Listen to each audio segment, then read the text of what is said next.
Assalamualaikum warahmatullahi wabarakatuh. Perkenalkan, nama saya Adi Trigita Amalia. Saya dari Program Studi Sarjana Terapan Kebidanan Palembang, semester 4, tingkat 2. Jadi di sini saya akan menjelaskan mengenai anatomi fisiologi pada tulang panggul. Baiklah, di sini saya akan menjelaskan mengenai anatomi tulang panggul atau pelvis. Itu memiliki 4 tulang besar, yaitu diantaranya ada 2 os coccygeae, 1 os sacrum, dan 1 os coccygeus. Yang pertama, bagian pada os coccygeae itu ada os ilium, os ischium, dan os pubis. Os ilium itu yang pertama ada crista iliaca. Bagian tebal ini disebut dengan crista iliaca. Lalu di bawahnya lagi, tonjolan ini disebut dengan spina iliaca anterior superior yang biasa digunakan untuk sebagai penunjuk pada injeksi IM.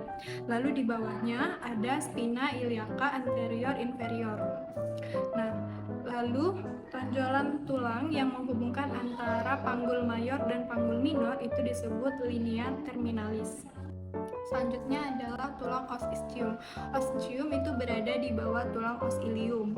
Cekungan yang berada di os ischium ini disebut dengan acetabulum atau biasa tempat menempelnya tulang paha. Lalu tulang yang digunakan untuk menopang saat duduk itu disebut tuber ischiadicum.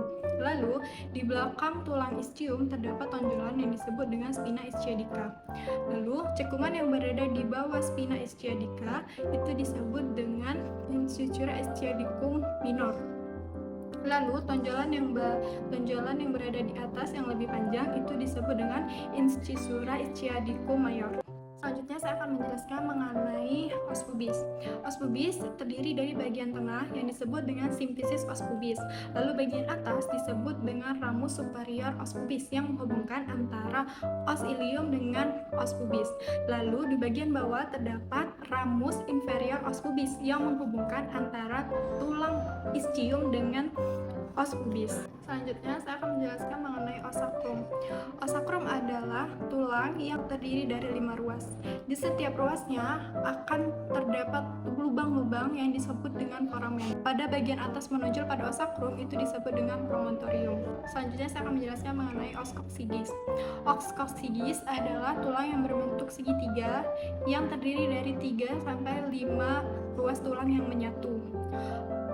Pada saat persalinan, tulang atau os coccygeus akan terdorong ke belakang sekitar 1-2 cm untuk mempermudah atau memperlancar jalan keluarnya janin. Selanjutnya saya akan menjelaskan mengenai tulang tengkorak pada kepala janin. Jadi tulang tengkorak pada kepala janin itu pertama bagian depan itu biasa disebut dengan os frontalis.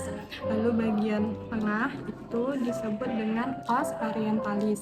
Lalu bagian samping itu disebut dengan os temporalis. Nah, bagian belakang sekali itu disebut dengan os occipitalis.